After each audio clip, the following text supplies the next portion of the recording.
As our next speaker, I'm really happy to announce a real sailor on our boat who is currently training to participate in a regatta next year. She's not only an expert in marketing and monetization, but she's a technology enthusiast who consulted big companies on enterprise and IT architecture projects. As director of advertising for Europe's biggest news app, she's not only managing sales and partnerships, but she needs to be on top of a lot of tech-heavy, and I know what I'm talking about, projects like tracking, targeting, and data management. In her talk, Aneta Nowobilska will show you what it takes to successfully monetize your app. And maybe you also learn on the way how to get ready for an Ironman. Please welcome on stage, Aneta. Hello. Hi, guys. Thank you so much for the intro. It's unusual to be introduced in such a nice way. Thank you guys for being here. After the lunch break, I kind of was struggling, thinking like, damn it, what if nobody comes? And then you see all these people and think, oh, that makes you very stressed, actually, when there are so many people listening. So also, in order to make sure that you guys are not bored and don't fall asleep after the lunch break, I made sure that there are many GIFs and memes in my presentation. So each time when I see you, like, getting a little bit calmer, I'll show you a couple of funny things. All right, so today it will be about app monetization. And I feel that this topic is still a little bit underrepresented on this conference. It's very much about marketing and growth of your application, indeed in terms of the marketing and getting more users. But the question is how to actually make money of an application. And Upday for Samsung is an app that belongs to Axel Springer, and I'm not sure if you guys work with big enterprises, but over there it's nice to get a reach in terms of more users in a short time, but the most important is to get money quickly. So that was basically our challenge, so having little time and getting really rich. That has been my challenge, and I'm going to talk today about technology-related factors that play the most important role in the app monetization. And if I were to start this story, or I can actually click here, I guess. If I were to summarize it, I would summarize it like that. Getting really rich with one application is like making an Ironman out of a couch potato. I mean, seriously, I imagine it very much easier. Of course, if you have like a little application, you want to get a little bit money, everything is there, the technology is there. People understand what they are talking about. But if you want to get many, many millions, then it turned out to be a challenge that I didn't expect it at all. So let's start. I'm going to tell you how it's been and how this feeling has been for me, like as if I were preparing for an Ironman. So this is where you start. You are very, very excited about this huge challenge. And you think like, oh, there are so many possibilities. This is how I felt as well. So I was analyzing several business models for app monetization. Something that is very popular in the area of content are, for example, paywalls and subscription models. Before we used to sell newspapers as publishers, and people used to pay for it. And today you have news, and everybody is like stealing them. This is what the publishers say. They are freely available on the internet. So such companies as the Financial Times are trying to encourage the users to buy subscriptions and actually to get the content, to pay for the content. Nice, but you won't get rich with it. So I went further and thinking about paid apps or upgrade plans. So basically making your users pay for some premium features in a given application. That's amazing, but either you have a great product or you have a lot of money for marketing in order to tell the users, hey, that's it, you have to buy it, you have to pay for it. So, even though you get so excited about all these things, so many possibilities, and you keep evaluating different business models, like, okay, what's the next thing for monetization? So exciting. And then it all comes to advertising. Well, it's not bad, but the hopes were to develop the next big thing. But I think it may come a little bit later. So I feel that advertising is, first of all, in terms of in-app monetization, the first model that you have to start with. And there is still a lot of potential to reach considerable revenues. And indeed, there are several studies saying that, that's the most popular and most effective model for monetization. In this study saying that actually 65% of apps have advertising either as a primary monetization model or a secondary one. So, okay, once you accepted it, that it's going to be all about advertising and you want it to be the big visioner, you say that, okay, at least you say, I'm going to be the best. At least if it's that, then I'm going to be the best. No competition. So you ask yourself the question, okay, what is my product actually? And I feel if it comes to advertising, it's very much about taking the decision about sustainable revenues or quick wins. Sometimes they come together, but when you have a look on different offerings, especially from the history of advertising, you remember these nasty interstitials that actually still exist to a given extent, or are this kind of apps that tell you you've got a virus and you have to install something and so on, super bad. No wonder that we have GDPR right now, if there is 20 years of advertising history showing the bad ads to the users. So probably the way that you want to go, and it's the way that we went, is rather going in more sustainable advertising models. So these are that are user-friendly, and that definitely will not make you rich in a very short time, but they will make you rich and keep the users. This is all what marketing growth or growth marketing is about, right? To think holistically about user growth and monetization in the first time. So I like talking about, or having a look on Snapchat, having this super custom advertising format with the skins or lenses. Like no advertiser has any assets for it, right? But still it works because it works in terms of matching to the product and still encouraging users to use it. So it's very successful. Same or similar is with the rewarded experience. So gaming companies show us how it goes when you use rewarded video, for example. Also not disturbing, super, super successful, actually the highest CPMs, so really great. And I'm very happy to hear that Facebook Audience Network is now working on having rewarded video for publishing companies as well. So that's going to be one of our next big thing. So, well, once you decided what to do, you need a fight plan, you need your training plan, and this is what you need, in my opinion. So these are these 3 technology-based things that I'm going to talk about. When you start with the advertising, obviously you need a strong ad technology platform that matches your requirements. So if you decide to have fancy direct sales offering with some custom formats and some programmatic offering with standard formats, the question is which technology partner will be the best. And I'm going to tell you about our experience regarding that. Second thing is about this mobile creativity capability. So basically mobile is different than web, and I know that many advertisers and agencies haven't accepted it.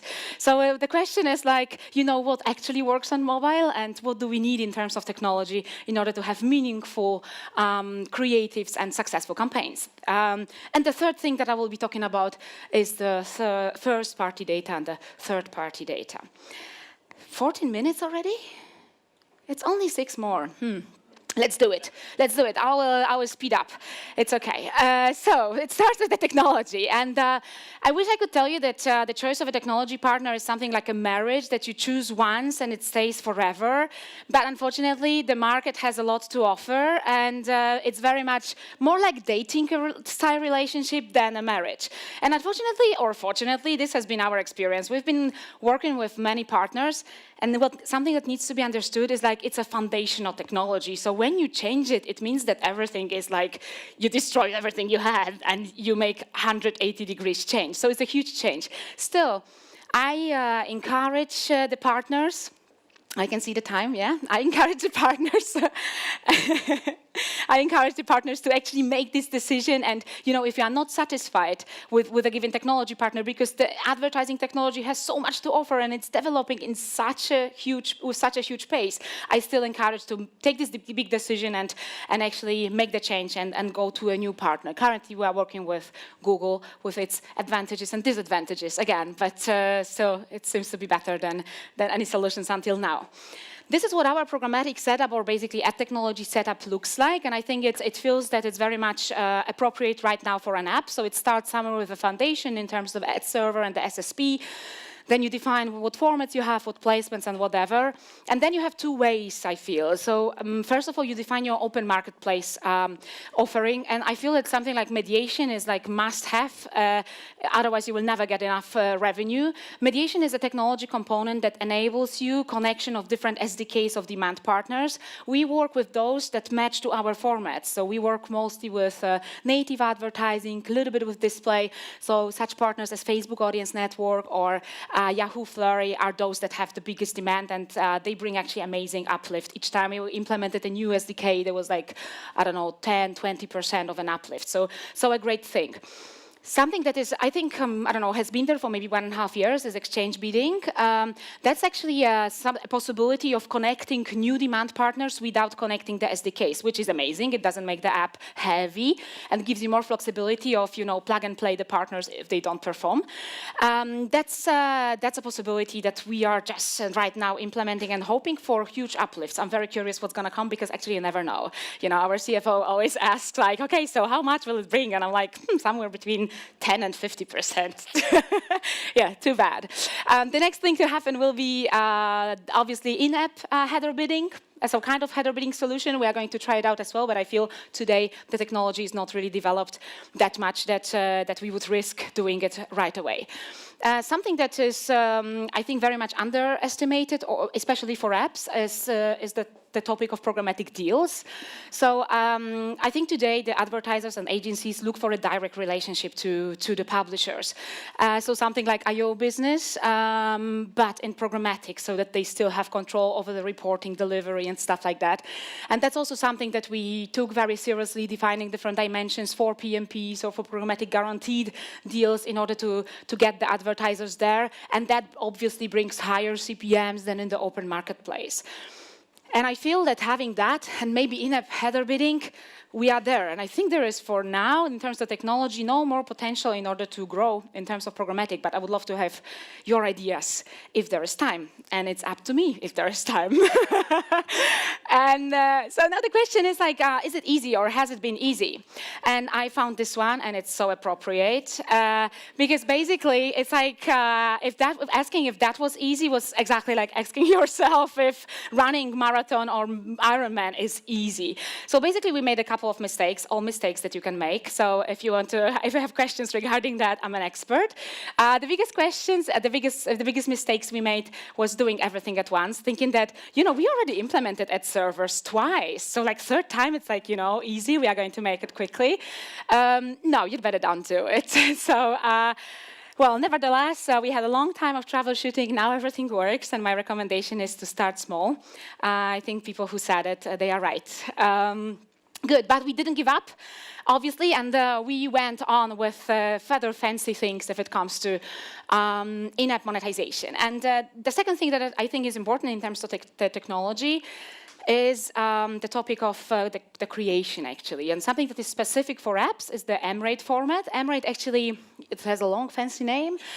But all it is it's basically a standard that enables you or tells you how to use the functionality of the mobile phone, like shaking or gyroscope to see an interior of a car or something like that, in order to make the creatives more interactive, interesting, because they actually work. So over here, a couple of examples. I'm thinking if they are videos. Oh yeah, actually there's something moving. So one creative that uses like a thumb in order to play a little game. Maybe it's coming in a second. Another one uses a video and short text and stuff like that. So that's actually mobile optimized. And that's a game that we are playing with advertisers and agencies, telling them, look guys, if you have a medium rectangle, static medium rectangle, most probably it's not gonna be the most successful campaign you have ever had.